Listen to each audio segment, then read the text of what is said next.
let's take a look at title adjustments. I typically don't tinker with these too much. As it says here, some document types in the formatting pane are set to use title prefixes. Again, this is a very powerful piece of software that allows you to programmatically alter things during compile time. In other words, you can add title prefixes to front matter documents. Notice we don't have a front matter. You could add title suffix. So you could stick something in front of a title, something after a title.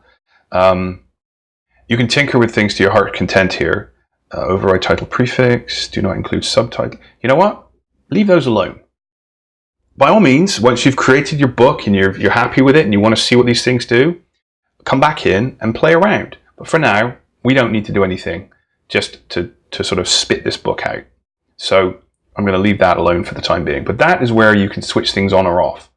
Okay, you can add prefixes in front of titles and so forth. By the way, that kind of stuff is back in here. You see where it says section layout? I didn't really click on that.